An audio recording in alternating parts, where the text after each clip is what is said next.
오늘 말씀은 창세기 8장 1절에서 22절까지 말씀입니다.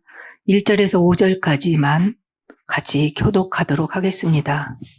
하나님이 노아와 그와 함께 방주에 있는 모든 들짐승과 가축을 기억하사 하나님이 바람을 땅 위에 불게 하심에 물이 줄어들었고 하늘의 창문이 닫히고 하늘에서 비가 그치매 물이 땅에서 물러가고 점점 물러가서 150일 후에 줄어들고 일곱째 달 곧 그 달 11의 날에 방주가 아라랏산에 머물렀으며 같이 하겠습니다. 물이 점점 줄어들어 열째 달 곧 그 달 초하룻날에 산들의 봉우리가 보였더라. 아멘. 말씀의 내용은 8장 전체의 22절까지를 같이 보도록 하겠습니다. 이제 하나님께서 홍수로 죄에 대해서 하나님이 이제 심판을 하시고 있는 시간표가 됐죠. 이 홍수는 인간이 죄가 가득하고 육신에 빠져 있는 인간과 세상에 대한 하나님의 공의로운 심판이시죠. 하나님은 사랑이시지만 공의가 먼저 공의도 같이 공존하고 계시죠. 그래서 하나님의 말씀대로 죄에 대한 심판을 하시고 그 다음에 그 심판 가운데서도 하나님은 사랑이시기 때문에 멸망치 않고 구원을 받을 수 있는 길을 열어주셨습니다. 그래서 방주를 지으라 하시면서 노아와 또 모든 창조물들이 그 안에 들어가서 살 수 있고 유전할 수 있는 길을 열어주셨죠. 그래서 이제 홍수가 이제 있었는데 40일 주야로 비를 내리셨죠. 그런데 이제 시간표가 돼서 이 물이 마르는 그런 이제 시간을 주시고 방주에서 나오라고 하는 그런 이제 시간이 됐습니다. 창세기 8장에 보면 1절에 보면 하나님이 노아와 그와 함께 방주에 있는 모든 들짐승과 가축을 기억하사 하나님이 바람을 땅 위에 불게 하심에 물이 줄어들었고 이렇게 했습니다. 여기서 가장 중요한 단어가 뭔 것 같아요? 그죠? 기억을 했다는 것이죠. 근데 누가 기억을 했어요? 하나님이. 네, 하나님이 누구를 기억했는가? 그것이 1절에 다 나와 있죠. 그래서 하나님이 주체시죠. 하나님이 노아와 그 방주에 들어가 있는 모든 들짐승과 가축들을 기억했다는 것이죠. 하나님이 들어가라 해놓고 물을 많이 이렇게 비를 내리신 다음에 잊었어요. 그러면 어떻게 해요? 안 되잖아요. 먹을 양식도 한계가 있고. 그런데 여기 전체 오늘 그 읽어보면 아셨겠지만 한 어느 정도 기간 동안 있었죠? 방주 안에? 1년 정도, 1년 10일 정도 있었어요. 근데 만약에 하나님이 지금 나오라고 안 하고 기억을 안 하시고 잊으셨어요. 다른 거 하시다. 그러면 좀 너무 많이 힘들었겠죠. 방주는 지금 여기처럼 우리의 생활처럼 옆으로 막 창문 같은 것들을 또 다 없거든요. 위로 창문이 있고. 그래서 동물들하고 같이 1년 동안 그 안에서 살고 있었어요. 엄청 힘들었겠죠. 자기가 원래 주거하지 않는 곳에 가 있으면 어때요? 다른 여행 가가지고 이렇게 하면 아무리 시설이 잘 갖춰져 있어도 자기 집에 갈 때까지는 굉장히 불편하잖아요. 호텔에 가서 뭐 5성급 호텔이라 해도 자기 집이 들어오면서 어때요? 아우, 집이 제일 편하다. 이렇게 하듯이 노아와 모든 가축들도 원래 살았던 그 상태가 아니고 방주 안에서 1년을 지금 있었단 말이죠. 그러면 굉장히 참고 언제 나가지? 그걸 기다리면서 있었을 거예요. 근데 하나님이 잊지 아니하시고 기억을 하셨다는 것이죠. 그래서 일대지 제목은 기억을 하셨는데 하나님이 기억을 하시고 나서 기억을 하셨기 때문에 하나님은 이제 어떻게 했냐면 나올 수 있는 환경을 하나님께서는 이제 만들어 주신 거죠. 일단 비는 그쳤잖아요. 비는 그쳤지만 산 봉우리까지 가득 전 세상이 물이 가득 차 있었거든요. 그러면 이 물이 점점 감해져야 되는 거고, 또 물이 감해진다 해도 물 수위가 낮아진다 해도 사람이 나와서 걸어 다니고 활동할 수 있어야 되고 생물이 자랄 수 있는 환경이 되어야 되잖아요. 그러면 물이 줄어들어야 되고, 그 다음에 물이 완전히 말라야 되고, 이런 시간표가 있어야 된다는 것이죠. 그래서 하나님께서는 그 작업을 하시는 것이죠. 그래서 첫 번째로 기억을 하시고 나서 이제는 나오게 하려고 하나님은 뭐예요? 물이 줄어들게 하려고 무엇을 준비하시죠? 물을 줄어들게 하는 방법으로, 어떤 방법으로 물이 줄어들게 해요? 1절에 나와 있죠?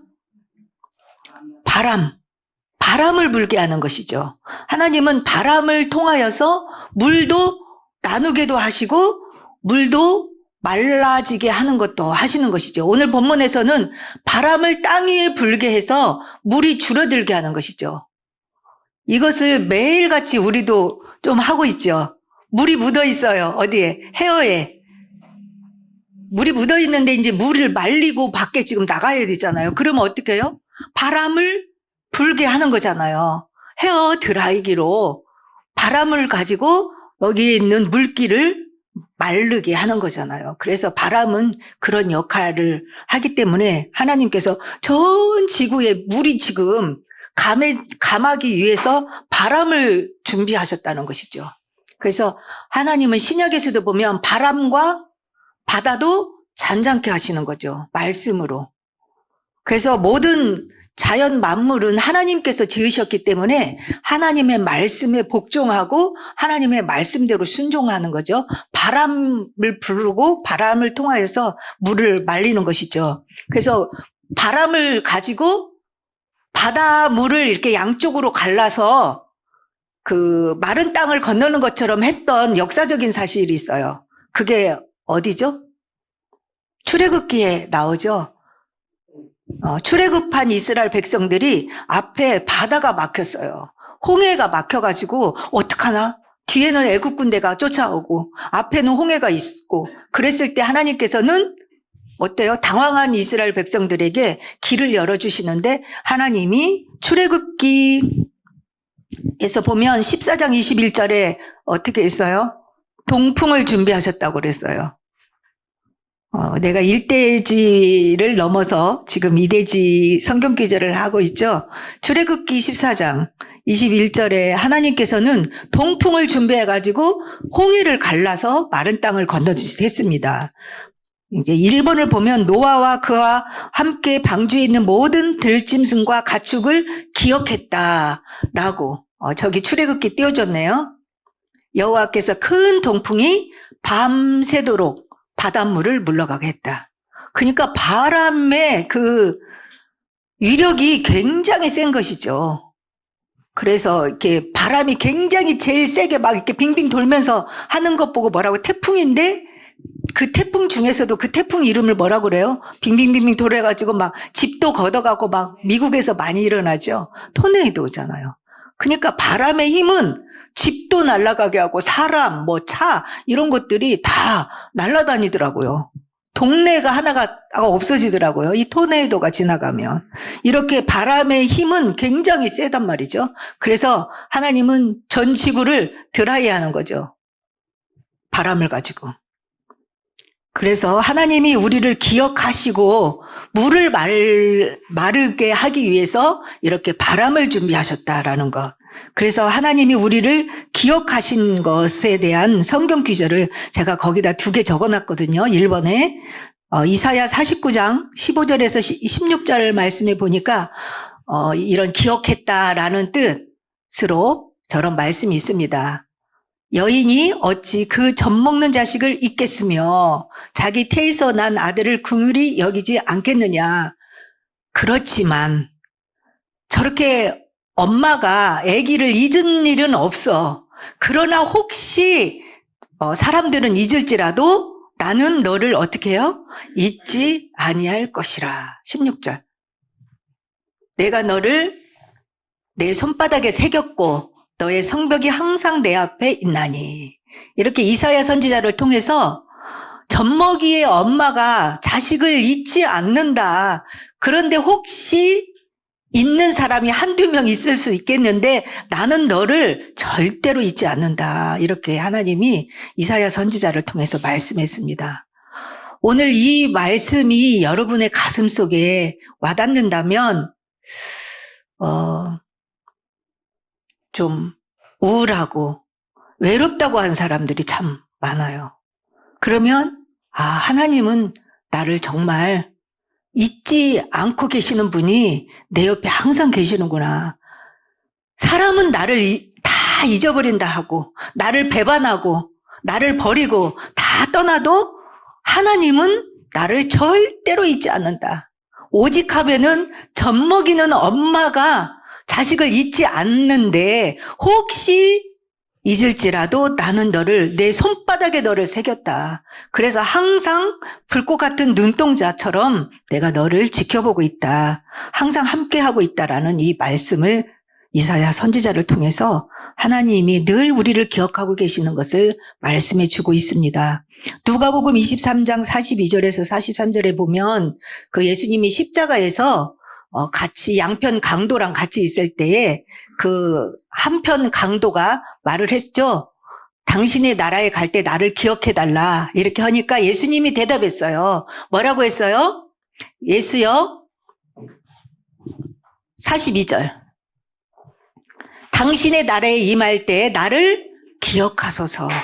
이렇게 하니까 예수님이 네가 오늘 나와 함께 낙원에 있을 것이다. 이렇게 기억해달라. 잊지 않는다. 같은 뜻이죠. 그래서 하나님께서는 우리를 이렇게 한시도 하나님의 그 시선에서 우리를 놓지 않고 항상 지켜보고 계시기 때문에 어떻게 해요? 이제 우리의 그 환경을 아시는 거죠. 지금 뭐가 필요하다. 방주에서 이제는 나가게 해야 돼.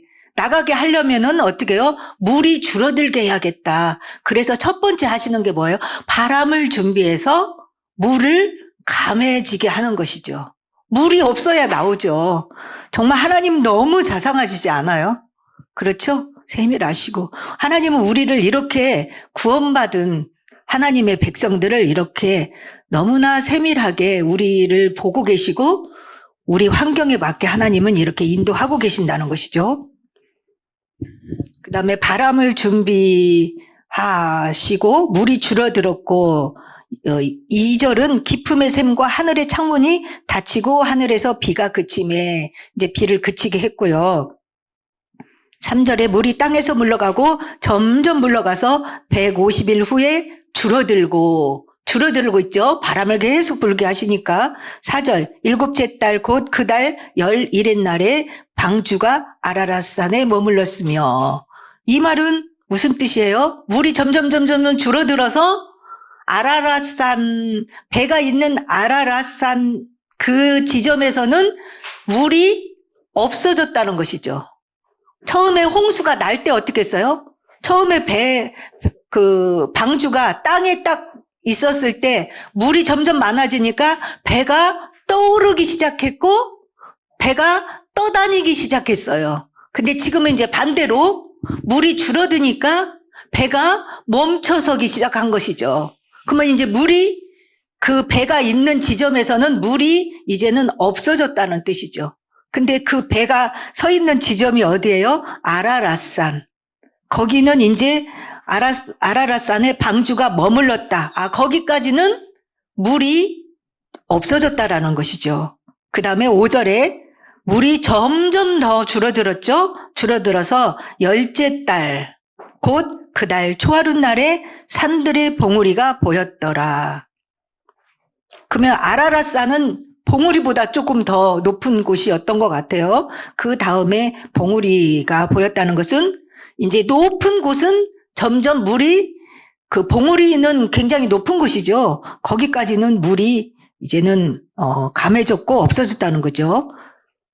아직은 나올 수 있는 상태는 아니죠. 봉우리가 없어졌으니까. 그래서 6절에 보니까 40일을 지나서 노아가 그 방주에 낸 창문을 열어봤어요. 이제 창문이 이제 위에가 있으니까 위에는 이제 물이 줄어들었기 때문에 위에 창문을 열 수가 있었던 것 같아요. 그래서 어떻게 했어요? 까마귀를 내놨죠. 2절에 보니까 창문을 열고 그 다음에 이제 1절에서 5절까지는 이제 하나님이 하신 것이고 이제부터는 노아가 어떻게 했는지를 이대지에서 6절에서 14절까지 보겠습니다. 까마귀를 내놓았어요. 까마귀가 물이 땅에서 마르기까지 날아 왕래하였더라. 아직 물이 마르지 않았는데 까마귀는 돌아다니면서 뭔가 할 일이 있었던 것 같아요. 그래서 돌아오진 않았어요.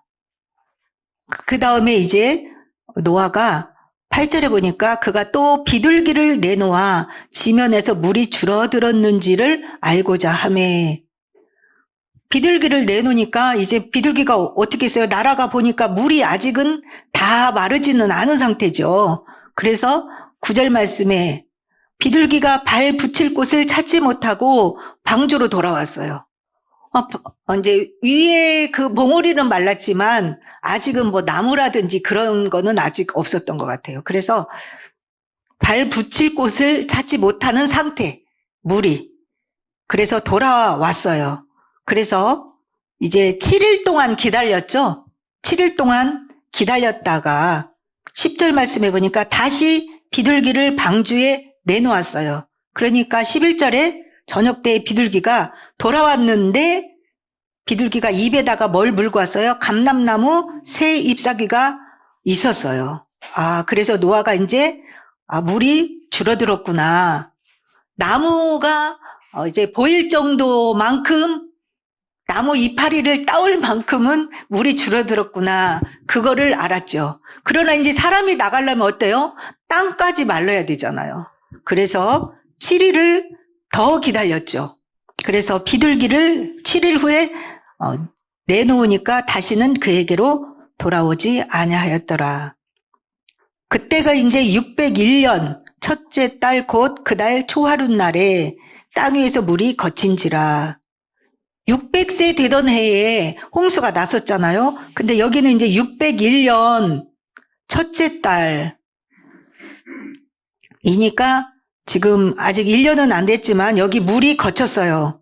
노아가 방주 뚜껑을 제치고 본즉 지면에서 물이 거쳤더니 둘째 달 21의 날에 땅이 말랐더라. 둘째 달 21의 날이죠. 그러면 이제 이 기간 물이 완전히 땅에서 마른 때가 둘째 달 21의 날이에요. 계산하기 좋게 날짜가 지금 돼 있는데 처음에 비가 오기 시작한 날이 언제냐면 7장 11절 말씀 한번 볼까요? 7장 11절 한번 읽어볼까요? 노아가 600세 되던 해 둘째 달 그달 열일의 날. 지금 완전히 마른 것은 뭐예요? 601년 둘째 달 21의 날. 27일이니까 어때요? 1년하고 열흘이 더 걸렸다는 것이죠. 근데 비가 오기 시작하면서 땅에 물이 마를 때까지가 1년 10일이 걸린 것이죠. 그래서 땅이 완전히 말랐더라. 여기에서 이제 비둘기를 두 번째 내놨을 때 새 감람나무 이파리를 가져왔잖아요. 그래서 여기에서 새 감람나무 이파리를 가져왔다는 것은 이제 새롭게 땅에 나가서 살 수 있는 이제 시작이 되었다라는 것을 알리는 거죠. 새로운 시작. 그래서 새로운 이제 피조물로 다 죽었는데 이제 하나님께서 새롭게 남긴 사람이 새로운 새로운 세상을 시작하는 그런 이제 시작이 될 수 있었다. 그래서 고린도후서 5장 17절에 새로운 피조물이라는 단어가 나오죠. 그리스도 안에서 새로운 피조물. 여기서는 뭐 방주를 통해서 새로운 피조물 남긴 사람을 이렇게 우리가 같은 의미로 고린도후서 5장 17절.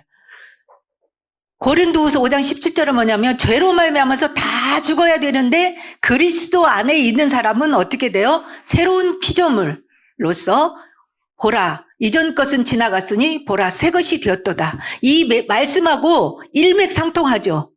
방주 홍수로 말미암아서 이전 것은 다 지나갔어요.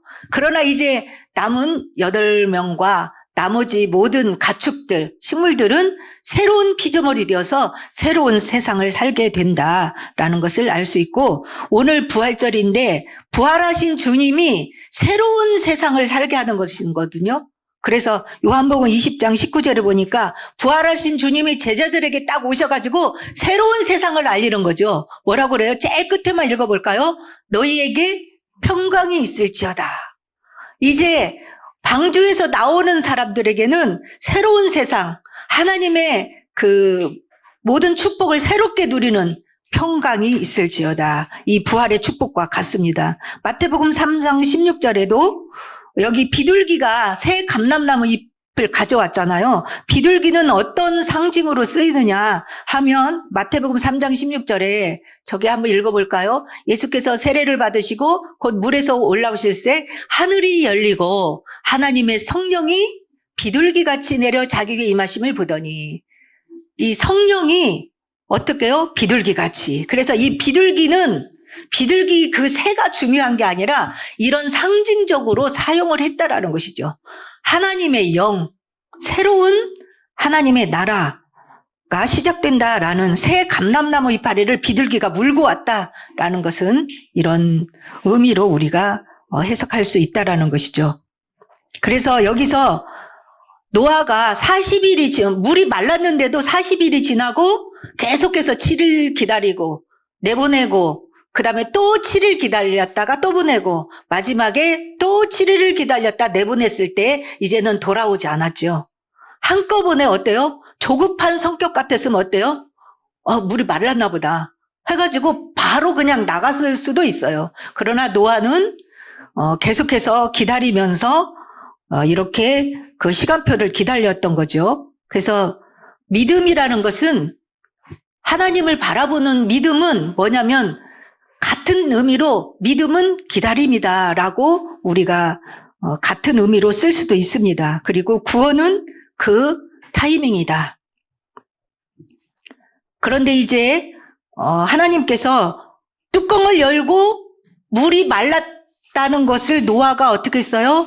확인이 됐죠. 확인이 됐으면 어때요?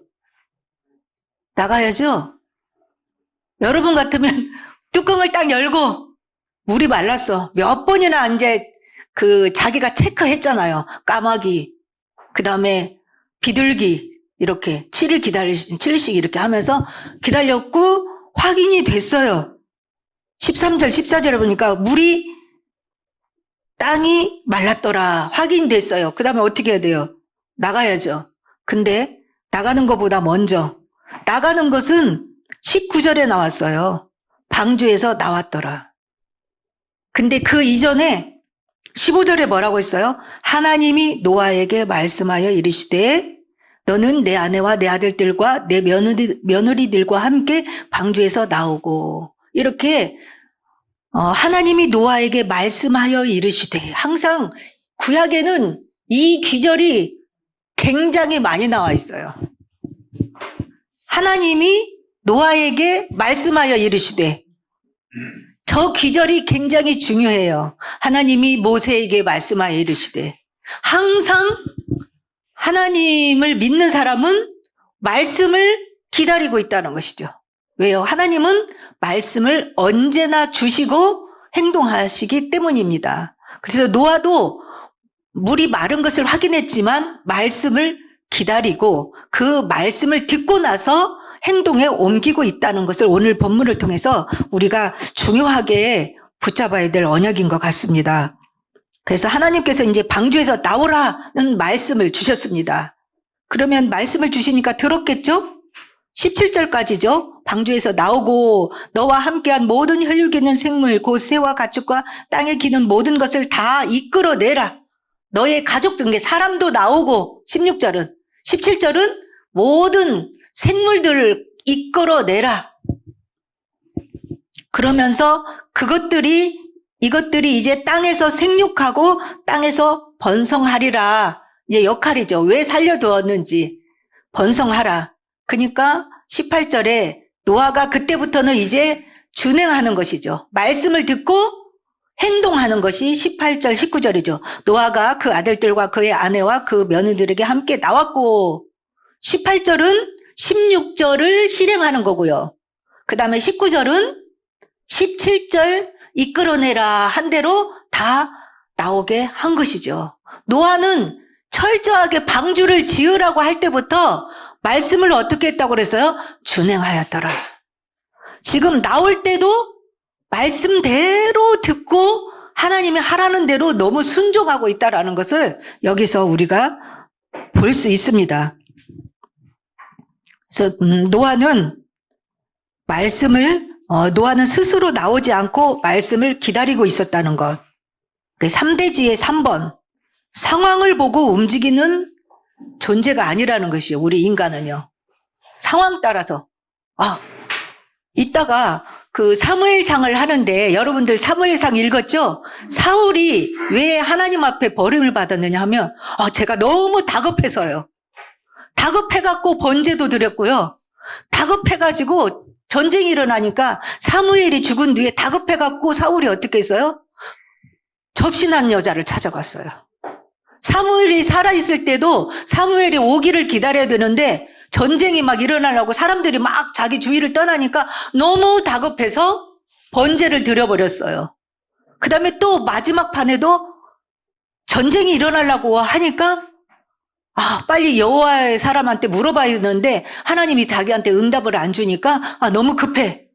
그래서 이 전쟁을 내가 이길 것인지 질 것인지 알아보기 위해서 접신한 사람을 찾아갔다는 것이죠. 노아하고는 너무나 대조적입니다. 상황 따라서 나 위주로 내가 지금 급하니까 내가 지금 너무 급해요 하나님. 그러니까 제가 이 방법을 쓸 수밖에 없어요 하면서 인본주의 다른 방법을 사울은 썼다는 것이죠.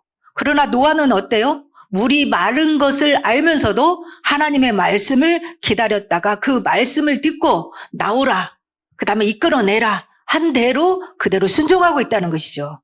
상황을 보고 움직이는 존재가 아니고 말씀으로 살아가는 존재라는 것이죠. 그래서 요한복음 10장 27절 한번 보겠습니다. 신약 성경에서는 이거와 같은 내용으로 말씀을 듣고 우리가 살아야 되는 양으로 비유했죠. 요한복음 10장 27절 3대지의 3번 같이 읽어볼까? 우리의 양이죠? 시작. 내 양은 내 음성을 들으며 나는 그들을 알며 그들은 나를 따르느니라. 양은 목자의 음성을 듣게 돼 있어요. 목자이신 예수님의 음성을 듣지 않는 것은 뭐라 그랬어요? 내 양이 아니기 때문에 내 목소리를 듣지 않는다 그랬습니다. 하나님이 선택한 양은 그분의 음성을 듣게 돼 있습니다. 알아듣게 돼 있어요. 그 다음에 히브리서 17장 7절 우리가 어떻게 살아가야 되는지, 노아는 어떻게 살았는지, 믿음으로 노아는 아직 보이지 않는 일에 경고하심을 받아 경외함으로 방주를 준비하여 그 집을 구원하였으니 이로 말미암아 세상을 정죄하고 믿음을 따르는 의의 상속자가 되었느니라. 믿음, 하나님의 말씀을 믿는 거죠.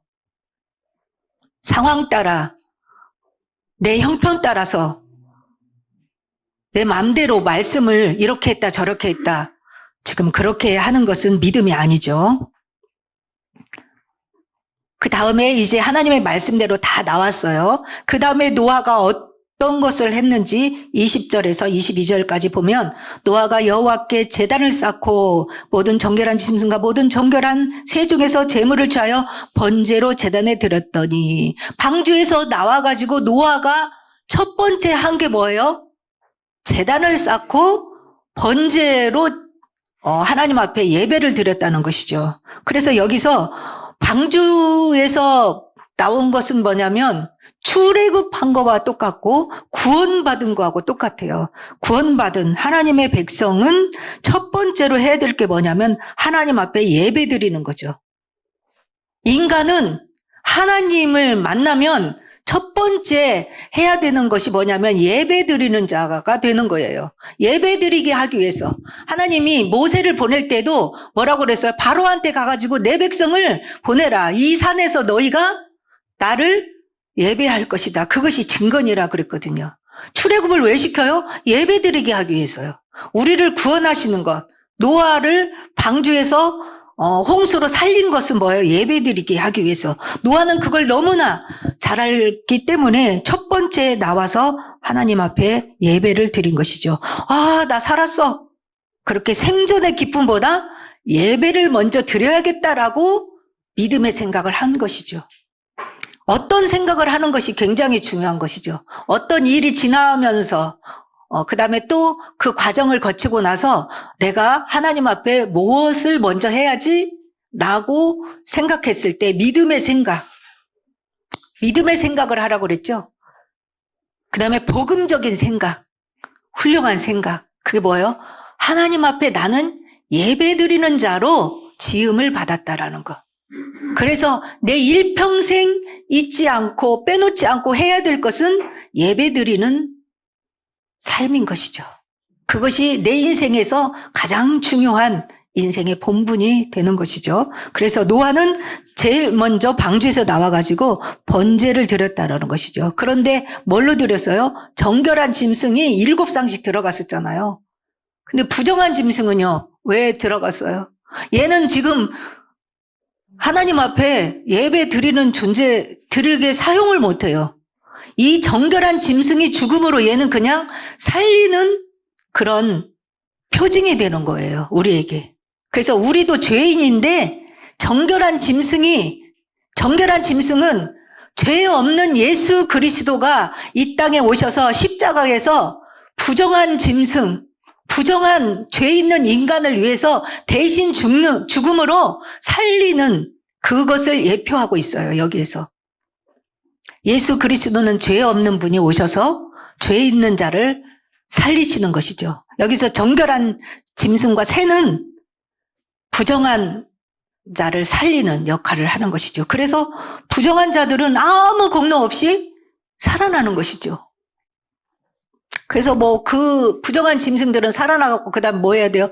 감사를 알아야 돼요. 감사. 아, 내가 덕분에 내 대신 저 정결한 짐승이 나를 살리셨구나. 정말 감사하구나.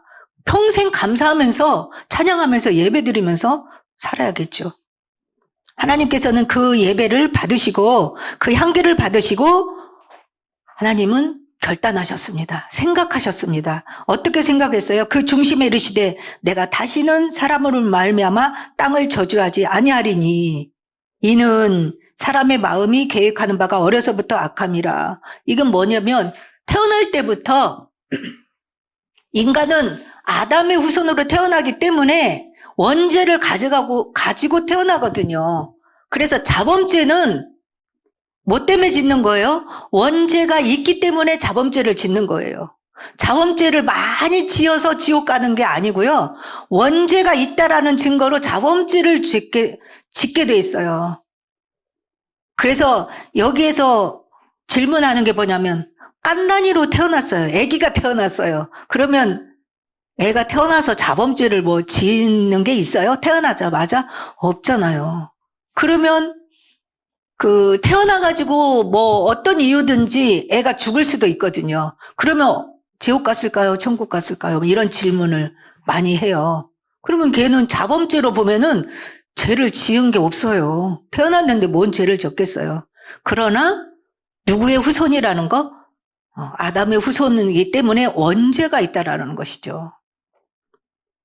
그래서 여기서 하시는 말씀이 그 말씀이에요. 이는 사람의 마음이 계획하는 바가 어려서부터 악함이라. 애들이 악하면 얼마나 악하겠어요. 그죠? 여러분들 애기들 보면 어때요? 손자들 보니까.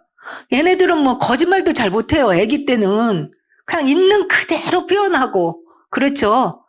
그러나 태어날 때부터 아담의 후손으로 원죄가 있기 때문에 자범죄를 안 가르쳐 줬는데도 다 어렸을 때로 그 나름대로 하고 있다라는 것이죠. 그래서 이렇게 멸망시킨다고 죄가 없어지지는 않는다라는 것이죠. 그래서 재림의 주로 오셔서 세상을 완전히 심판하실 때까지는 이제는 이런 일은 하시지 않겠다라고 생각하신 거예요. 그러면서 땅에 있을 동안에는 심음과 거둠과 추위와 더위와 여름과 겨울과 낮과 밤이 쉬지 아니하리라. 계속해서 창조의 원리, 창조의 축복은 이제는 유지될 것이다. 그러나 어때요? 모든 생물을 멸하지 아니할 것이다 했지만 완전한 심판이 없어지는 건 아니고요. 마지막 때의 심판은 있을 것을 말씀을 하셨습니다. 그거하고 착각을 하면 안 되죠.